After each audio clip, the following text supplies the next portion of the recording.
Capítulo 9 de los Hechos de los Apóstoles.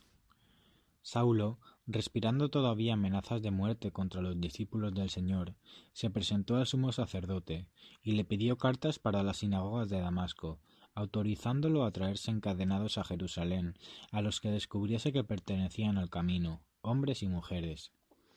Mientras caminaba, cuando ya estaba cerca de Damasco, de repente una luz celestial lo envolvió con su resplandor.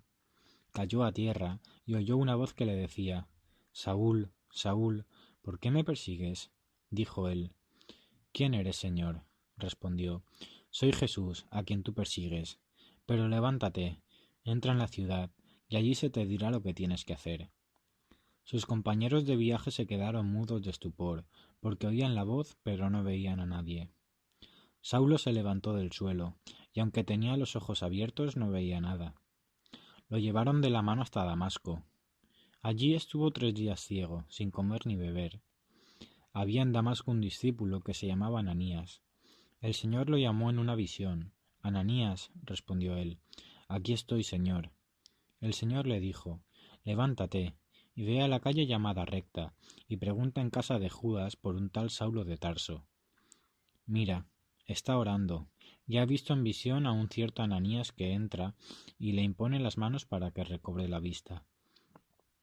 Ananías contestó: «Señor, he oído a muchos hablar de ese individuo y del daño que ha hecho a tus santos en Jerusalén, y que aquí tiene autorización de los sumos sacerdotes para llevarse presos a todos los que invocan tu nombre». El Señor le dijo: «Anda, ve, que ese hombre es un instrumento elegido por mí para llevar mi nombre a pueblos y reyes y a los hijos de Israel. Yo le mostraré lo que tiene que sufrir por mi nombre». Salió Ananías, entró en la casa y le impuso las manos y dijo: «Hermano Saulo, el Señor Jesús, que se te apareció cuando venías por el camino, me ha enviado para que recobres la vista y seas lleno de Espíritu Santo».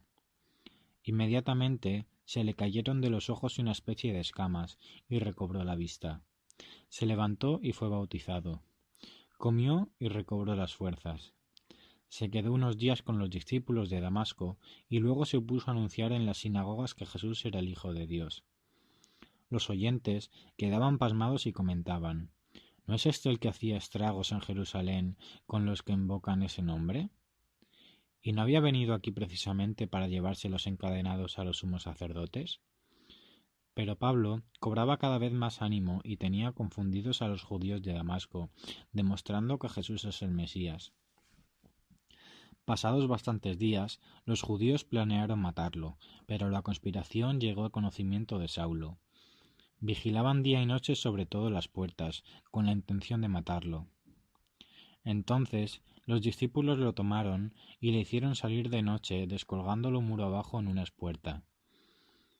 Llegando a Jerusalén, trataba de juntarse con los discípulos, pero todos le tenían miedo, porque no se fiaban de que fuera discípulo.